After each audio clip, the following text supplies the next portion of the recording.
estou aí na primeira carta de Pedro, no capítulo 5, eu leio a partir do versículo 10 e o versículo 11. Abra aí o texto comigo, me acompanhe, por favor, na leitura. E você que está em sua casa também esteja nos acompanhando. Nosso tema de hoje é a obra da graça de Deus. 1 Pedro, capítulo 5, eu leio o verso 10 e 11. Diz assim o texto sagrado: Ora, o Deus de toda graça, que em Cristo vos chamou à sua eterna glória, depois de terdes sofrido por um pouco, Ele mesmo vos há de aperfeiçoar, firmar, fortificar e fundamentar. A Ele seja o domínio pelos séculos dos séculos. Amém. Sublinha essa frase: a Ele seja o domínio pelos séculos dos séculos. Amém. Vamos orar mais uma vez?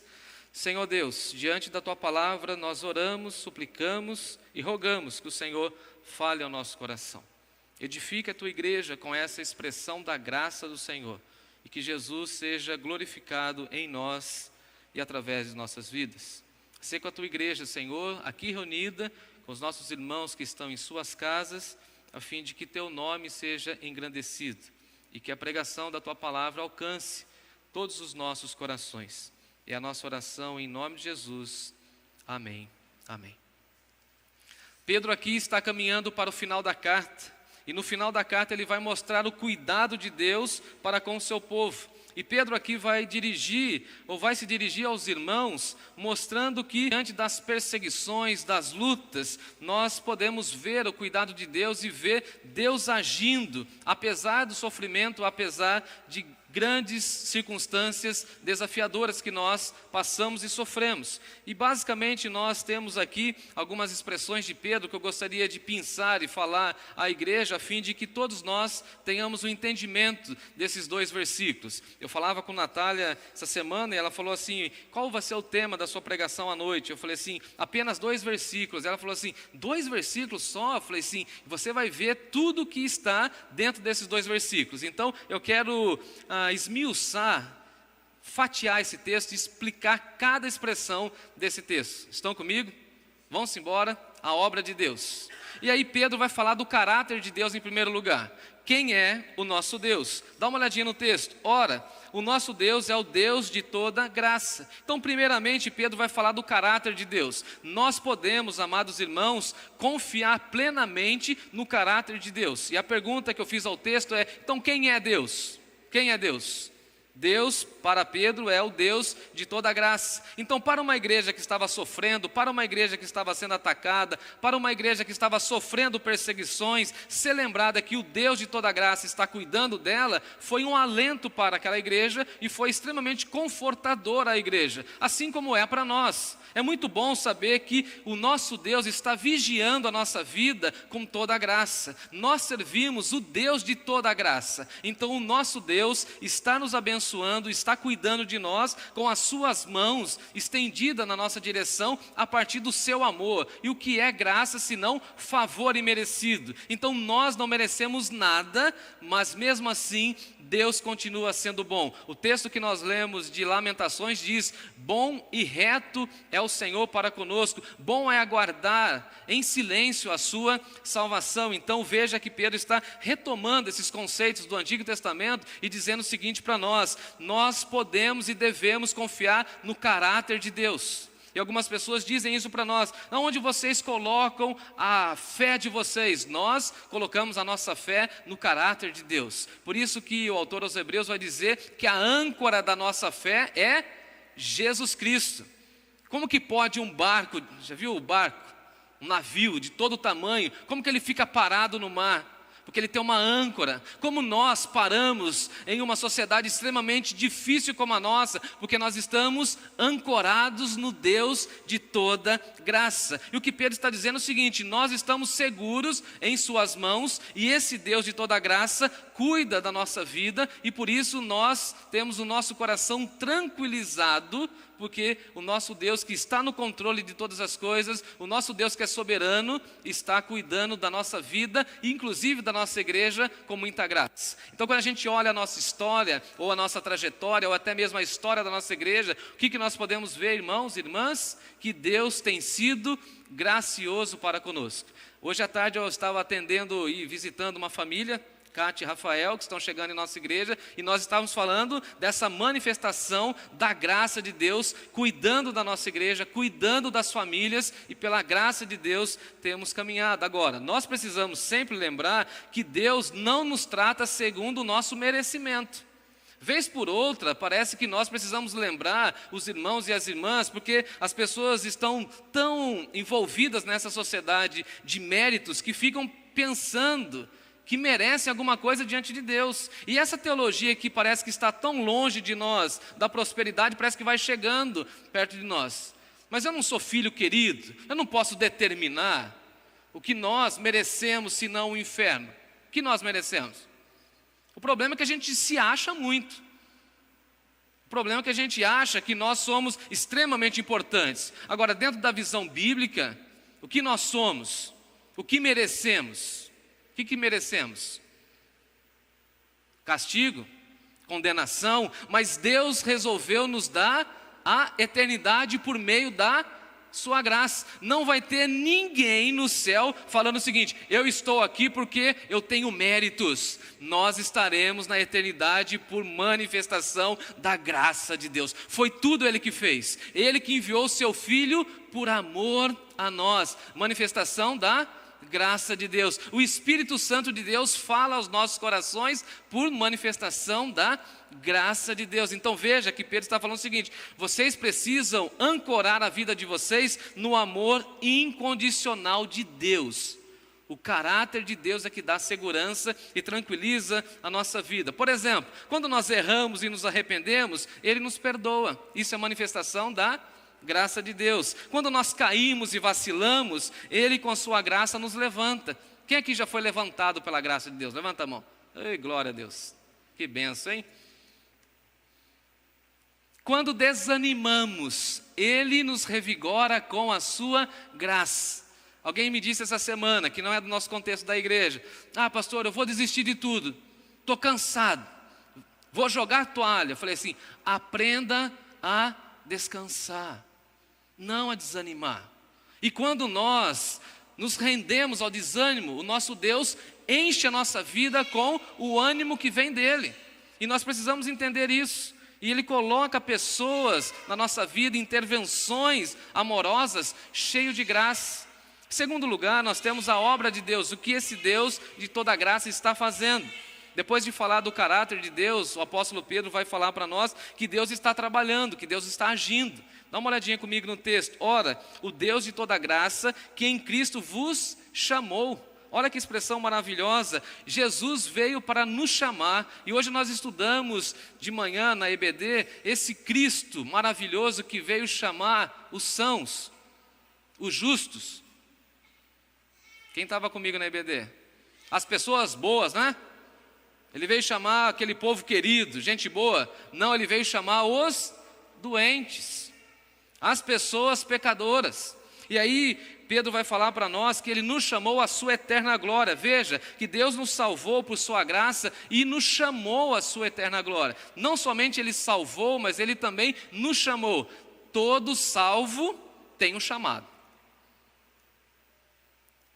E tem gente que fica orando, pedindo a Deus para Deus chamar. Não, Deus já chamou.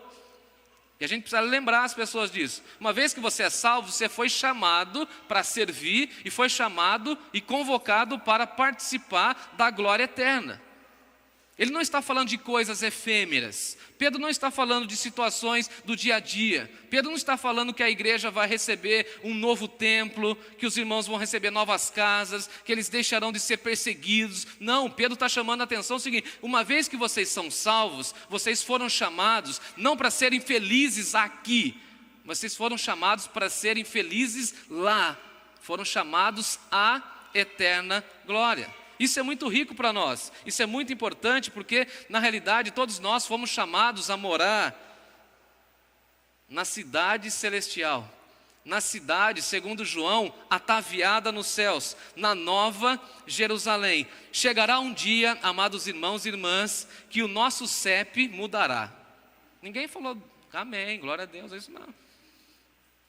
Estou há 3 anos aqui, agora eu decorei o CEP da minha casa, correto? Essa semana eu fui fazer um cadastro no telefone, e a pessoa falou assim, qual que é o CEP da sua casa? E eu, rapidinho, falei. Ela falou assim, e o CEP da igreja? Aí bugou, aí eu falei, aí você está exigindo muito. Calma aí, espera aí, peguei o boletim e tal, vou mandar mensagem para o Fábio, vou ver onde... Aí achei o CEP, pá, mandei. Não, eu achei aqui, tenho aqui o CEP. Aí ela falou assim, o senhor precisa decorar o CEP. Aí eu falei assim, não senhora, eu estou de passagem. Como é que o senhor vai mudar? Não, eu viajei, já eu vou trocar de CEP. Não vou mais morar naquela rua e naquela casa, não vou. Nós precisamos lembrar disso. Nós somos peregrinos, lembra de Pedro aqui? Somos peregrinos. O que Pedro está falando é o seguinte, vocês têm um chamado, e o chamado é viver bem aqui, porque vocês vão morar não aqui, não na zona norte de Sorocaba, a gente vai morar na cidade santa, pensa nisso. Eu não sei qual vai ser o CEP da mansão que Jesus preparou para mim. Eu só sei que vai ser na Nova Jerusalém e está tudo certo. Glória a Deus, vou para lá. Quem vai? Quem vai? Fala amém, eu vou. Falou, eu vou. Fiquei com medo aí, hein? Agora, veja, Deus dá a graça e Deus também dá a glória. Porque Ele dá a graça e dá a glória. E aí, fazendo a lição de casa, eu gostei de uma frase do pastor Hernandes Dias Lopes, que ele diz assim, a graça é a raiz, a glória é o fruto. Bonito isso. A graça é a origem, a glória é o fim da nossa vida. Tudo começa com a graça e tudo desemboca em glória. Por isso que ele vai falar o seguinte, olha, Ele vos chamou à sua eterna glória. Aqui passamos lutas, mas um dia estaremos do outro lado, do lado glorioso, sem sofrimentos, sem lutas, amém por isso. E aí ele vai falar da permissão de Deus, dá uma olhadinha comigo no texto, ora, o Deus de toda graça que vos chamou em Cristo, a sua eterna glória, depois de ter sofrido um pouco, Ele mesmo vos há de aperfeiçoar, firmar, fortificar e fundamentar. O que Pedro está dizendo é o seguinte, se Ele, Deus, Pai, permitiu que Jesus Cristo sofresse, Ele então está no controle e no comando. Deus está no controle. Sempre precisamos falar isso, reforçar isso e mostrar que Deus é soberano. Agora, Pedro vai falar o seguinte, Deus permite o sofrimento e as lutas, como já vimos na semana passada, e veremos um pouco hoje, para aprimorar e tratar o nosso coração.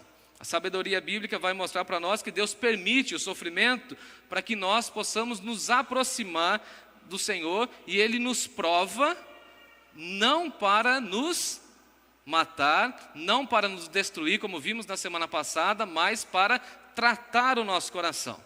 E por isso que nós temos a segurança de que as pressões e as lutas não são maiores do que nós podemos suportar.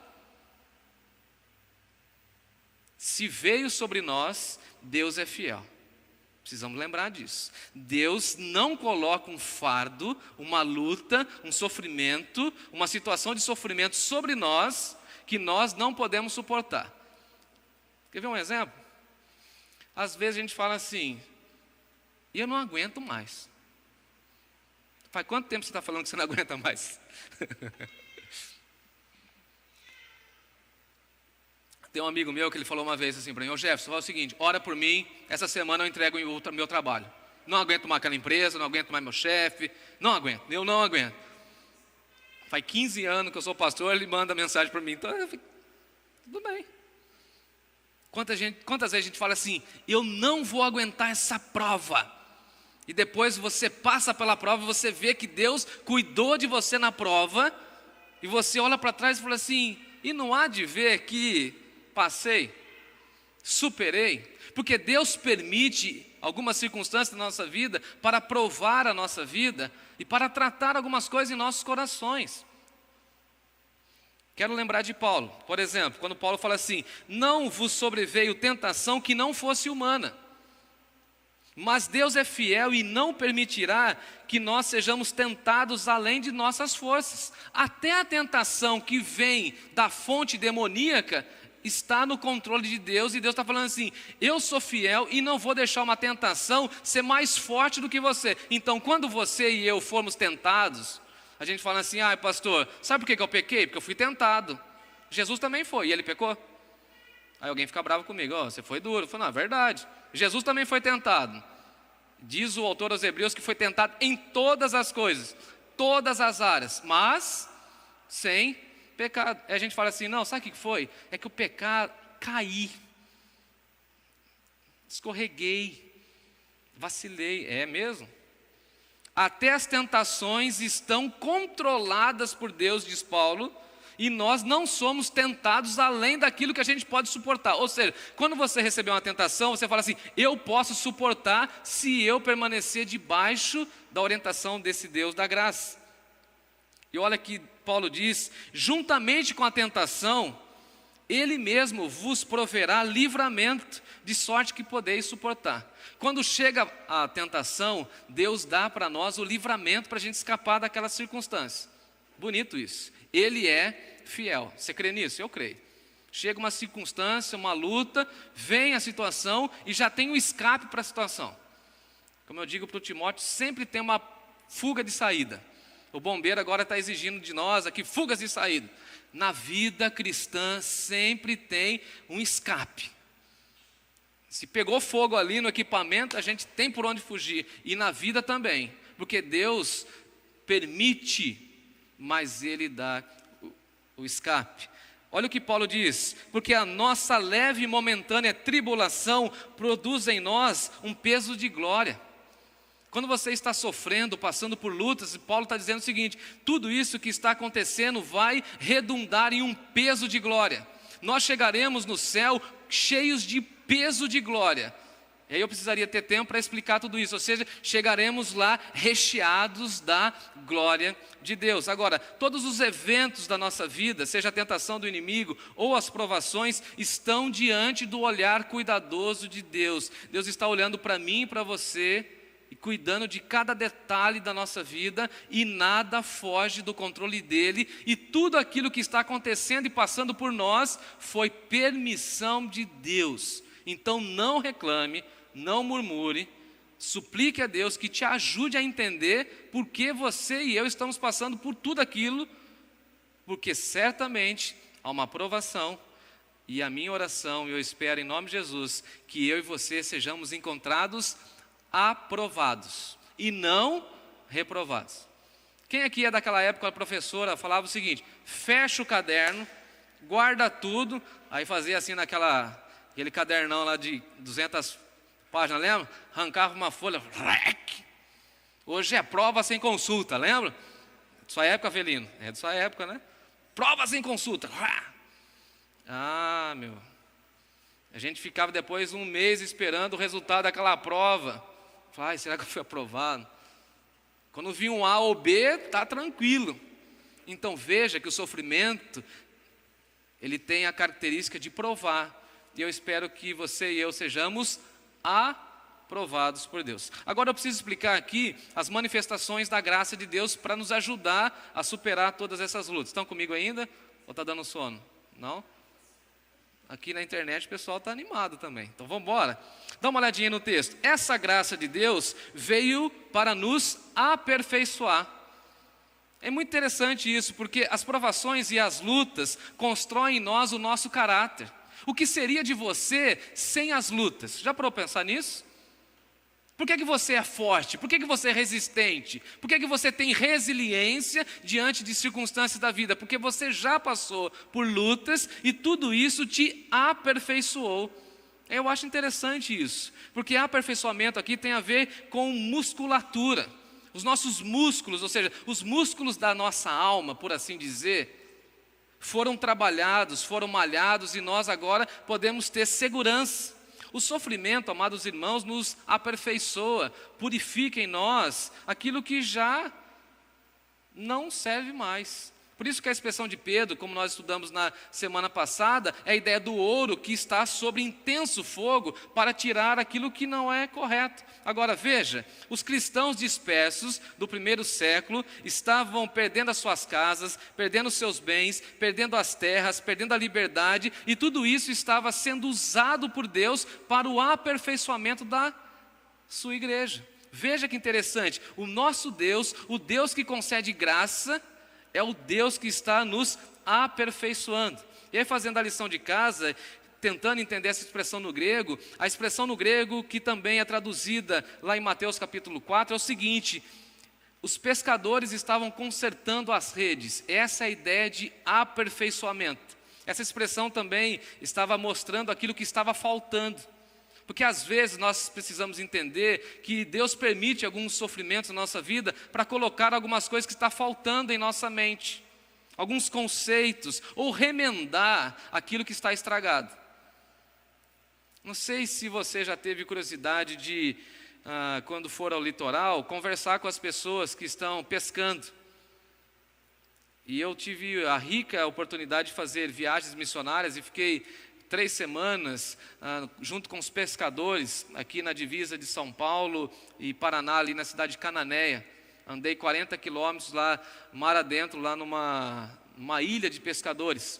E na minha visão leiga, como eu nunca pesquei, não conheço nada de pesca, eu pensava que o camarada pegava uma rede só e jogava no mar, segundo Jesus lá, e puxava um monte de rede, de um monte de peixe.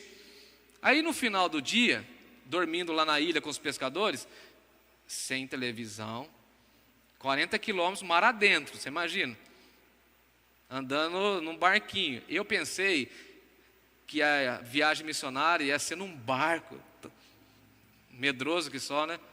Tipo, metade dessa igreja, pelo menos. Quando nós chegamos lá com as Bíblias, com os mantimentos para a gente passar lá 3 semanas, levei uma equipe de 15 jovens comigo. Quando eu cheguei no porto e vi aquele barquinho, era daqui na Fabiana ali mais ou menos, fininho. Falei, mas isso daí é de pescar aqui no rio, não no mar. Não tem problema não, pastor, pode ficar tranquilo. Foi colocando as caixas. Naquela época eu era meio GG, plus size. Logo que eu entrei assim, o barquinho, aquela onda vinha assim, batia do lado e o missionário Adriano, lá da MEAP, acelerava o barquinho afundava assim, o bico do barco subia. Vamos lá então, ficamos 3 semanas. Não conhecia nada de pesca, agora eu sei e tenho noção. Segundo dia eu cheguei para o pescador, ingênuo, falei assim: o que o senhor está consertando a rede? Não é uma rede só? Joga lá e vende tudo quanto é tamanho? Ele falou: meu filho, deixa eu te explicar para você. Essa rede é para pegar isso, essa aqui é para pegar camarão, isso aqui é para pegar tal peixe. E nós pegamos peixes grandes. E os peixes grandes têm lá as barbatanas e tal. Rasgou. Falei, rasgou.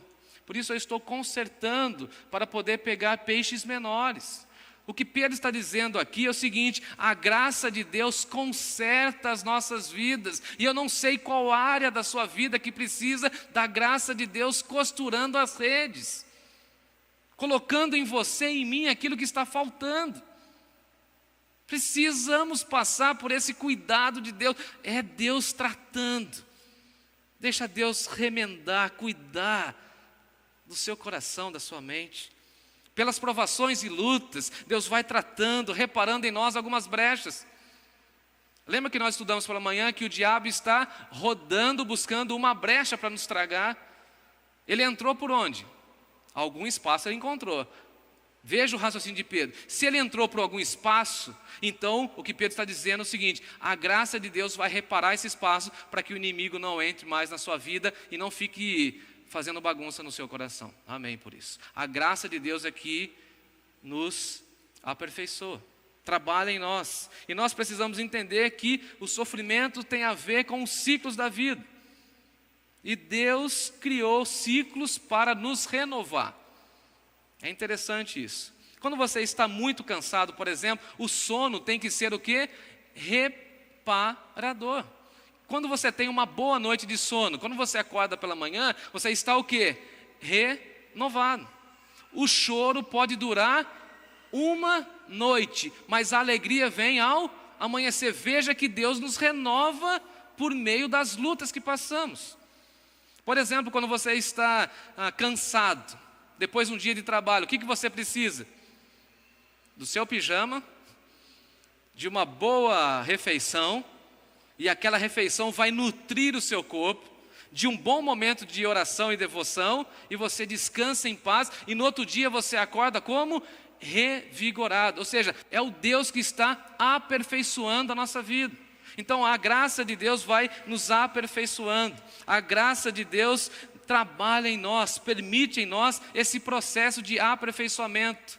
Como você vai melhorar de vida? Se colocando à disposição da graça de Deus. Eu espero que o Espírito Santo de Deus, por sua graça, remende o seu coração, cuide, trate, resolva várias questões, para que você e eu tenhamos o nosso coração tratado pelo Senhor. Em segundo lugar, Pedro vai falar que a graça de Deus nos firma.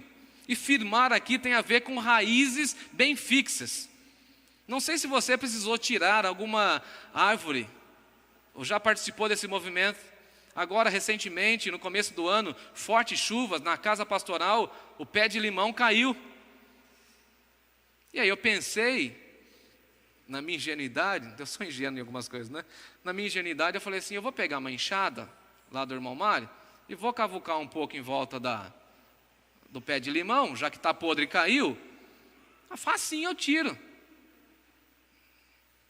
Tinha chovido, a terra estava fofa, cavuquei assim com o pé, falei, beleza.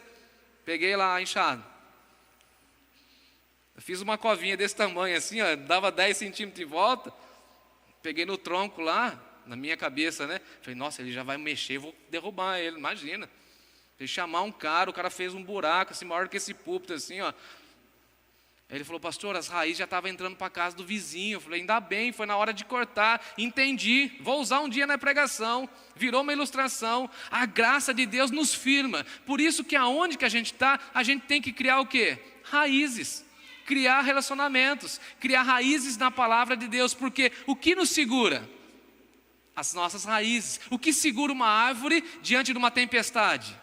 As suas raízes bem postadas. Então o que Pedro está dizendo é o seguinte, diante do sofrimento, como a gente permanece? A gente permanece firme na graça de Deus. Diante das lutas, diante do desemprego, diante da falta de dinheiro, diante de dificuldades incríveis que nós vivemos nos nossos dias. Como nós permanecemos? Permanecemos firmes por conta das nossas raízes. E aí eu provoco os irmãos, aonde estão as suas raízes? As suas raízes estão na palavra de Deus. As suas raízes estão fincadas numa vida de devoção. Você cria relacionamentos e raízes com as pessoas da igreja. Porque se você não tiver raízes, quando a tempestade chegar, você não terá ancoragem, não terá suporte e você não ficará firme. É curioso que a gente canta uma canção que diz assim, eu acho que ninguém conhece essa, inédita. Firme nas promessas do meu Salvador, cantarei louvores ao meu Criador. Firme, firme, firme nas promessas de Jesus, meu mestre. Então é a graça de Deus, o amor de Deus que nos firma. E aí vem Davi e fala o seguinte, firme está o meu coração, ó Deus, eu cantarei louvores de toda a minha alma, porque a minha alma está firme no Senhor. A graça de Deus nos dá firmeza. O que nos garante é que a graça de Deus nos dá firmeza. E por isso nós precisamos ter esse entendimento. Caminhando, em terceiro lugar, a graça de Deus nos fortifica. Quando eu era criança, minha mãe queria que... Quer ver essa história que cabe para todo mundo quase, que tem a minha idade. Ou um pouco mais. Minha mãe achava que eu era ruim de comer. E agora eu fiquei bom de comer. Ruim de comer. Aí alguém falou para ela assim, ó, tem que dar um produto, que eu não posso falar, senão vou fazer propaganda, que abre o apetite. Quem aqui conhece? Abriu o apetite e não acabou nunca mais, né? Abriu o apetite. E aí, na embalagem e na propaganda das farmácias desse produto, a ideia é que esse produto era uma vitamina e tinha álcool, hein? O sangue do meu pai que gostava lá e fazia eu querer direto o trenzinho lá. Minha mãe falou, opa. E era um quê? Um fortificante. Então veja, é a mesma expressão que Pedro usa aqui no grego. O que Pedro está dizendo é o seguinte: a graça de Deus nos enche de força. Sabe o que nos dá alegria, irmãos? É saber que a graça de Deus é renovada em nosso favor todo santo dia. Por que você respira? É porque você merece? É porque Deus é gracioso. E aí vem o texto lá de Neemias e diz o seguinte: a alegria do Senhor é a nossa força. Veja que o inimigo sempre tenta tirar de nós o quê? O quê? A alegria. Não podemos perder a alegria, porque a alegria que nós cristãos temos é a alegria que vem de Jesus. Segundo ele, é a alegria completa. Por isso que a alegria dele em nós é a nossa força, é o nosso tônico, é aquilo que nos coloca de pé. E por isso que os salmistas vão dizer assim: o Senhor é minha força, o Senhor é minha vida, a quem eu temerei? E eu gostei da expressão do Salmo 73, quando diz assim: ainda que a minha carne, o meu corpo e o meu coração desfaleça, Deus é a minha fortaleza, Deus é a minha herança. Ainda que meu corpo e ainda que o meu coração desfaleça, Deus vai encher a minha vida com aquela força que só vem do Senhor. E Abacuque também vai dizer para nós: o Senhor é a minha força. Então a graça de Deus, o amor de Deus nos dá força. Nos dá diante das lutas, diante do sofrimento. Aí você fala assim: eu não tenho força, eu não vou aguentar mais essa batalha. E aí Deus derrama o seu amor sobre nós e nos enche de vigor, porque é Ele que cuida do nosso coração. E por fim, por último, a graça de Deus que nos fundamenta. E fundamenta aqui tem a ver com fundamentos, tem a ver com construção, tem a ver com alicerce sólido. A graça de Deus é que nos coloca diante da rocha que é o Senhor Jesus. Cada luta que nós passamos é uma oportunidade, irmãos e irmãs, de revermos e de buscarmos fundamentar a nossa vida na rocha que é Jesus. Uma dica: quando você passar por uma luta, por uma prova, por sofrimento, pergunte a si mesmo: o que eu preciso colocar sobre Jesus? O que eu preciso estabelecer sobre Jesus? Porque todo sofrimento deveria nos levar a pensar se o nosso alicerce está bem fundamentado. Tive um amigo, quando trabalhei em Campinas, e morava em Campinas e fiz seminário. Uma vez ele chegou para mim e falou assim: rapaz, comprei um terreno lá em Hortolândia. Eu falei: que legal, cara, quanto você pagou um terreno? Ele falou, na época lá o valor, não me lembro, era muito barato. Eu falei: como assim, cara? Deve ser maravilhoso. Eu falei: não, cara, e para fazer o alicerce lá, assim, você precisa de ver, em um final de semana nós abrimos as valas do alicerce. Depois que eu vi o Mário aqui trabalhando, o Zé Maria com construção, eu falei: alicerce? Pensei nele, lembrei, né? Tem o Milton aí também que manja de construção, pessoal. Uma semana lá, final de semana, passou um tempo e levantou a casa. Veio a época de chuva, depois de um ano, falou: rapaz, estou com um apuro lá. Defesa Civil lacrou a minha casa. Eu falei: por quê? Parece que debaixo lá do terreno lá era muito úmido, tem uma nascente lá. Eu falei: por isso que foi fácil abrir o alicerce. Pô, está explicado. Você constrói em cima de uma nascente, aquilo vai afundar. Agora, veja o que Pedro está colocando. Nós, pela graça de Deus, colocamos o nosso alicerce aonde? A graça de Deus nos leva a colocarmos o nosso alicerce sobre Jesus. E por isso que o Senhor Jesus contou aquela história: o seguinte: quem constrói na areia, a casa vai cair, mas quem constrói na rocha, que é a palavra dele, pode vir tempestade, pode vir lutas, e nós cantaremos, porque nós permaneceremos em pé, em cima da rocha que é Jesus. Porque quem está fundamentado em Jesus não vai cair. E Pedro caminha para encerrar a sua carta, não com lamento, mas Pedro caminha para encerrar a sua carta com louvor a Deus. Versículo 11: a Ele seja o domínio pelos séculos dos séculos. Amém. Em outras palavras, vamos louvar a Deus, porque Ele nos guarda, Ele nos abençoa e Ele protege a nossa vida. A Ele, ao Senhor, seja o domínio.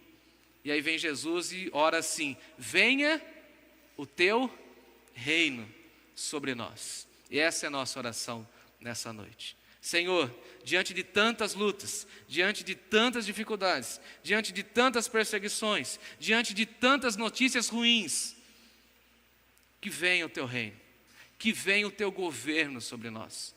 E ele encerra dizendo o seguinte: amém. E a minha oração para você é que Deus te aperfeiçoe, que Deus te firme, que Deus te fortifique e que Deus te fundamente cada vez mais. Tem uma canção que diz: cada vez que a minha fé é provada, tu me dás a chance de crescer um pouco mais, um pouquinho mais. Não despreze as lutas, cresça, cresça, cresça, e confie na graça de Deus, no amor de Deus que é derramado sobre o meu e o seu coração.